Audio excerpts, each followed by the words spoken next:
공시와 투자 키패터를 통해 투자 아이디어를 찾아주는 테린이 아빠입니다. 내용 보시고 도움되시면 구독, 좋아요, 알람 부탁드리겠습니다.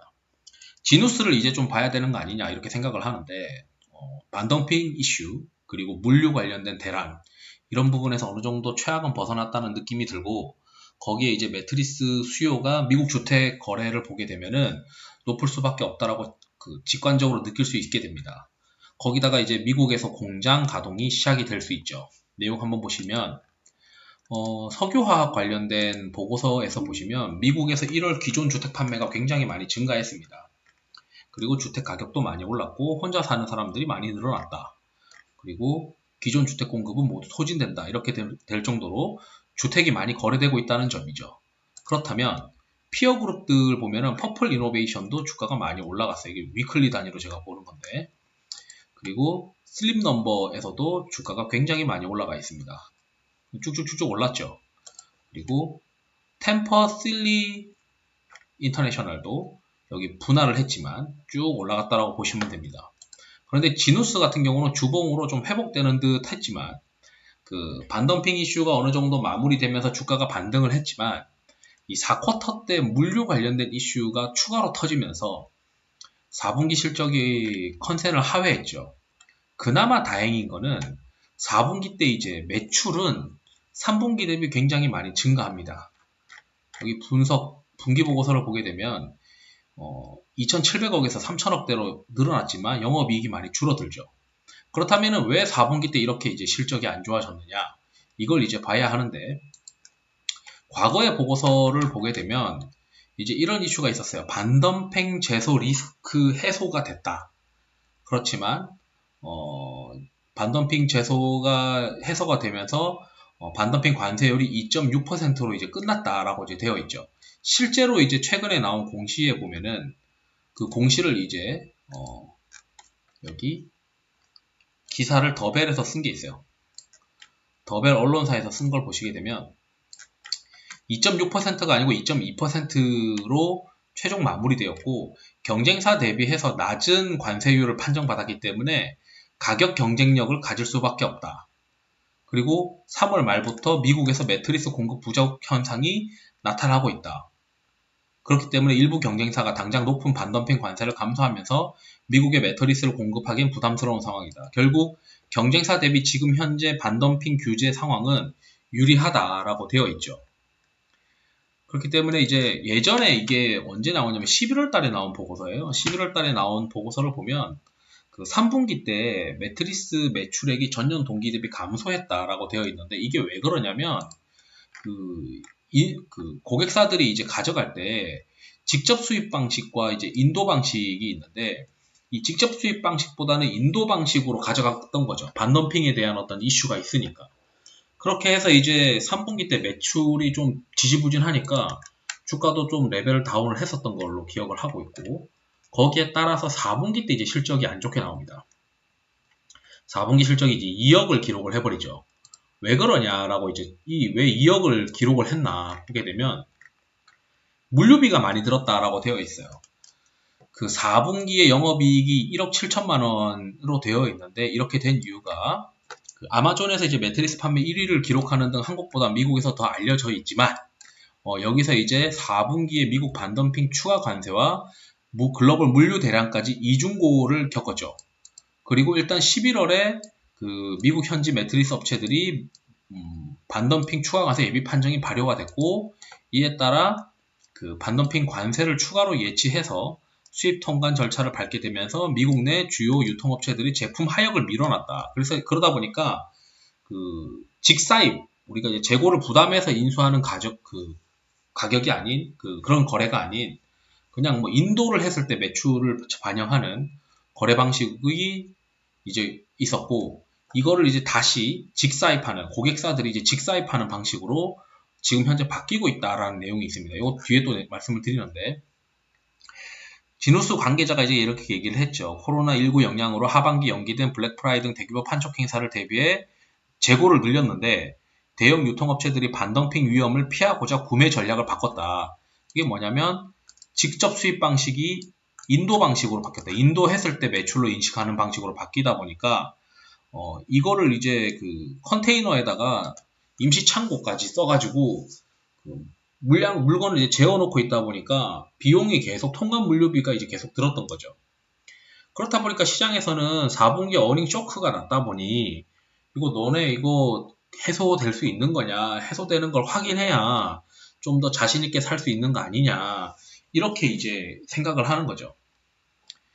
그러다 보니까 시장에서는 1분기 실적에 관심을 더더욱 많이 가질 수밖에 없는데, 그리고 2분기 때에 이제 공장 가동이 있습니다.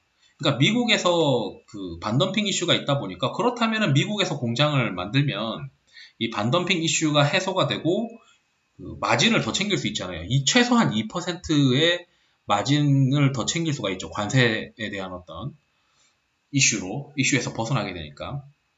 그러다 보니까 미국 조지아주에 이거 2020년 7월 달에 나온 보고서인데, 그때 당시 공시가 있어요. 그 공시에서 보면은 물류에 500억 정도 투자를 합니다. 그러다 보니 이제 그걸 2분기 때 이제 공장이 가동이 되는데, 지금 현재는 커버하는 애널리스트가 거의 없고 최근에는 미래에셋 담당자만 보고서를 간간히 쓰고 있습니다. 그러니까 이제 4분기 실적에 다들 이제 지친 거죠. 실적이 안 나오고 다른 기업들 주가 날아다니는데 주가 안 가죠. 그리고 4분기 어닝 쇼크 내고 이러니까 일단 이베스트 쪽에서는 최근에 보고서가 안 나오고 있고, 뭐 담당자가 바뀌었는지 일단 미래에셋만 커버를 하고 있는데, 미래에셋에서는 미국 해상 물류가 이슈가 계속 지속되고 있다. 그 미국에서 해상 물류 이슈가 계속 지속되면서 비용이 3분기에 이어서 4분기에도 물류 비용이 발생한 것 같다라고 되어 있고, 다만 그 인도 방식에서 직사인 매출이 전환이 원활히 이루어지고 있는 것으로 추정된다. 최악은 좀 벗어난 것 같다. 이게 이제 1월달 보고서입니다. 물류 이슈는 단기적으로 불확실하다. 그렇지만 제가 이제 이 지누스에 대해서 관심을 가져야 된다고 하는 이유가, 매출이 그렇게 나오고 있고 온라인에서 그 소비자들한테 일단 선택받은 기업이니까 영업이익률만 잘 관리를 하면 될 거라고 좀 보고 있는 거예요. 그리고 그 영업이익률이 1분기나 2분기 때부터는 좀 괜찮아지지 않겠느냐. 그 선제적으로 캐파 증설했고 반덤핑에 따라서 상대적 수혜다. 2020년 11월에 미국 매트리스 수입 물량이 크게 감소했다. 그리고 반덤핑 대상 국가 중에 인도네시아를 제외한 모든 국가가 감소했기 때문에 여기 지누스한테는 오히려 유리한 상황이다. 판매사 재고 보유 기간 보류하면 1분기부터는 지누스한테 좀 유리한 상황이다. 그리고 주택시장 계속 이제 잘 팔리고 있다. 근데 지금은 1월달인데 지금 3월달에 나온 데이터들 보면은 미국의 어떤 주택 경기는 훨씬 좋은 것 같습니다. 그리고 2분기 때부터 미국 공장 가동이 시작하게 되는데, 이 공장에 어떤 이슈가, 이 공장 때문에 작년에 이제 시장에서 많이 관심을 가졌던 게, 연간 캐파가 매트리스는 180만 개 수준인데 인도네시아 기존 생산법인과 맞먹는다라고 해서 그 전체 매출의 한 90%를 담당하는 미국에 지역적 거점을 만들게 되면서 영업이익률이 좋아질 수 있다라고 시장에서 기대를 했던 거죠. 그러다 보니까 그 시장에서 어차피 무조건 좋아지는 거 아니냐 이렇게 이제 생각을 했었는데, 지금 수입 물량 보면은 다른 국가 대비해서 인도네시아에서만 좋아지고 있고, 이게 이제 지누스는 그 상대적으로 유리한 국면에 있는 거다라고 시장에서 해석을 하고 있는데, 물류 비용만 잘 컨트롤하면 될 것 같고, 최근에 이제 그 2월 25일 날 그리고 4월 13일 날 한 번 더 보고서가 나오게 됩니다. 똑같은 2월 달에 나왔던 거는 뭐 똑같은 내용인데, 이 우호적인 반덤핑률 때문에 2021년도 지유누스는 빠른 매출이 증가할 것 같다. 상대적으로 좀 유리하다. 그렇지만 역시 여전히 이제 탑라인에 대한 이야기고, 탑라인 이외에 그 영업이익률이 지금 문제죠. 그리고 이제 4분기 실적을 발표했는데, 그 4분기 실적이 해상 물류 대란 등 물류 이슈 지속에 따라서 추가 비용이 발생해서 영업이익이 시장 기대치를 크게 하회했다. 이 4분기 실적이 쇼크가 나면서 시장에서는 아예 지누스를 안 보게 되는 상황이 돼버린 겁니다. 이러한 물류 대란은 1분기에도 지속될 것 같다. 그러니까 최근에 주가가 계속 안 가죠. 근데 지금 1분기 지났잖아요. 지금 4월이니까 2분기 들어갔거든요.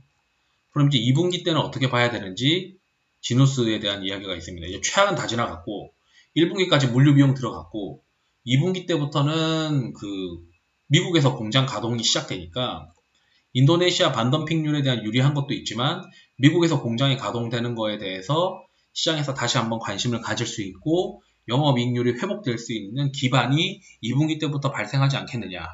그렇다면은 온라인에서 어느 정도 인지도가 쌓아놓은 상황에서 그 피어 그룹들 밸류에이션이 한 15배에서 16배 거래되고 있거든요. 근데 지금 이 기업이 과연 1분기 때 실적이 1분기 일단 가이던스는 부합할 것으로 예상한다고 되어 있어요. 지금 이걸 안 믿는 거죠. 한 200억대 영업이익이 과연 나오겠느냐. 그리고 영업이익이 작년 대비해서 증익을 하고 있지 못하고 있다 보니까 YOY로 증익을 못하고 있다 보니까 시장에서는 아직까지 이제 주가가 좀 더 탄력적으로 움직일 수 있는 상황은 아니다라고 생각을 하고 있는 건데 이제 2분기 실적을 컨센을 보게 되면 2분기랑 그리고 작년 말에 망가졌었기 때문에 YOY로 실적이 계속 좋아질 가능성이 높다는 것 같아요. 그래서 2분기 실적이 지금 이 기업은 관건입니다. 그런데 1분기 실적이 과연 200억대만 나오더라도 2분기 실적 330억이 좀 가시성이 높지 않겠느냐 저는 이렇게 생각을 해서 1분기 실적이 YOY로 감익을 하더라도 좀 볼만한 상황인 거 아니겠느냐 이겁니다. 왜냐하면 4분기 때 너무 실적이 안 좋았기 때문에 이 물류 이슈가 정말 4분기 대비 완화된 것이냐 이거를 지금 봐야 되는데 어느 정도는 이제 완화가 되었지만 코로나19 전 대비해서는 여전히 높은 수준인데 월마트에서 이제 직사입으로 많이 이제 매입 구조가 이제 바뀌다 보니까 다른 어떤 물류 비용이 좀 크게 줄 것이다. 비경상적인 물류 비용, 일회성적인 물류 비용은 좀 줄었다.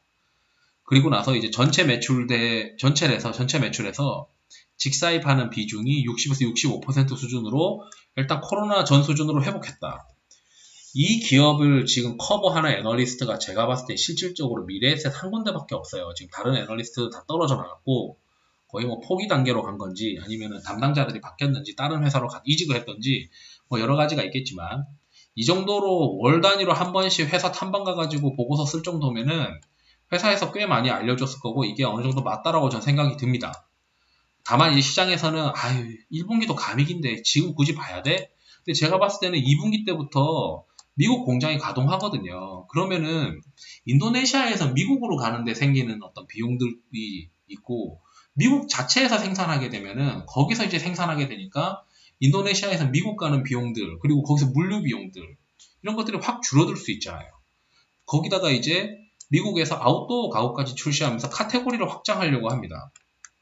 지금 미국 모기지 금리, 미국 주택시장 양호하다. 그거는 실제로 제가 석유화학 관련된 애널리스트 분 하나대투의 보고서를 보면은 맞다는 말이죠. 이게 데이터 기존 주택 판매가 지금 이렇게 좋잖아요. 그렇다면은 지금 가구나 매트리스 수요가 좋을 수밖에 없고 이 반덤핑도 이미 이슈가 끝났기 때문에 이 반덤핑 상황을 보더라도 인도네시아에서 생산하는 지누스가 유리한 상황인데다가 2021년도 멀티플이 11배가 맞느냐를 지금 시장에서 의문을 세우는 건데 그 11배가 맞다라고 입증하기 위해서는 지누스가 1쿼터 때 200억대 영업이익을 찍어줘야 되는 거죠. 그러면은 지금 1분기 때 이 정도 컨셉 할 거다라고 이야기했다면은 회사에서 어느 정도 커뮤니케이션이 되어 있으니까 이 정도로 얘기하는 거 아니겠느냐 저는 이렇게 생각이 들어서 지금 최악일 때 좀 사놓으면 2분기 때 공장 가동 효과가 2분기, 3분기 걸쳐서 발생하게 되면서 2022년도의 실적 컨센서스가 야 실적 진짜 멀티플이 싸네 글로벌 피어 대비 싸네 라고 생각을 하게 되면서 좀 괜찮게 보지 않겠느냐 그렇게 해서 이제 지금부터는 좀 최악을 벗어나게 되면서 볼만하지 않겠느냐 이렇게 보고 있습니다. 특히 이제 상하이 컨테이너 지수도 어느 정도 피크가 쳤고 물류 비용이 좀 안정화되는 국면으로 들어갔고 이러한 물류도 미국에서 생산하면은 상당 부분 줄어들 이슈예요. 지금 2분기 때부터는 미국에서 생산을 하는데 다만 이제 철강 가격이 좀 올라가다 보니까 거기에 따라서 이제 원가 부담이 조금 있을 수는 있지만 지금 그런 부분들도 다 지금 주가에 반영되어 있으니까 주가가 아예 못 가고 있는 거 아니냐라고 생각이 들거든요. 저는 들고 있습니다. 그렇기 때문에 일단 영업이익이 1분기 때 그 정도 200억대 이상에 나오는지 지금 여기 컨센서스는 220억 정도로 지금 보고 있는데 컨센 소폭 하회할 거다라고 지금 본인이 바꾼 거죠. 여기서 21년도 대비해서 22년도의 영업이익이 2천억대의 영업이익을 찍어주려면 1분기 때 200억은 찍어줘야 2분기 때 이제 공장 가동, 미국에서 공장 가동되면서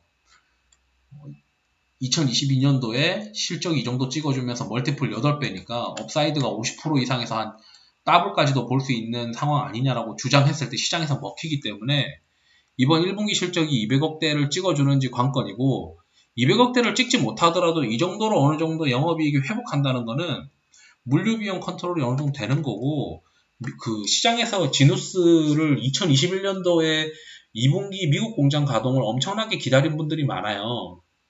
그렇기 때문에 이번 미국 공장 가동에 대해서도 베팅을 할 만한 주가 위치가 아니냐라는 거죠. 주가가 거의 못 갔어요. 지금 시장에서는 뭐 여러 가지 투자 포인트를 가진 것들이 있는데 바닥에서 지금 지수가 이렇게 올라갔는데 못 간 거 아니면은 많이 올랐지만 더 갈 수 있는 거 뭐 이런 것들 지금 찾고 있는데 못 갔던 것 중에서 지누스가 2분기 때 공장 가동 이슈랑 반덤핑 이슈 최악은 벗어났고 물류 비용 어느 정도 컨트롤 되면서 비경상적인 물류 비용이 사라진 이 시점에는 올해 이제 2분기, 3분기 걸쳐서 미국 공장 가동에 대한 어떤 이슈를 기대해 볼 만하지 않느냐. 그러다 보니까 이제 미국 공장이 그 지누스의 매출의 90%를 담당하는 미국의 지역적 거점 생산을 하고 거의 50% 이상의 어떤 캐파가 증설하는 것처럼 시장에서 얘기를 하더라고요. 그래서 이제 한번 관심을 잘 가져보시면은 될 것 같습니다. 그리고 이제 여러 가지 언론 뉴스들을 잘 찾아보시면은 지누스가 왜 실적이 안 좋아졌는지 그게 어떻게 해소될 수 있는지 애널리스트 보고서들 같이 보시면은 지금쯤이면 좀 사볼 만한 국면 아닌가? 라고 생각하실 수 있지 않을까? 이렇게 이제 말씀드리면서 이상으로 영상 마치도록 하겠습니다. 투자에 도움이 되시길 바랍니다. 감사합니다.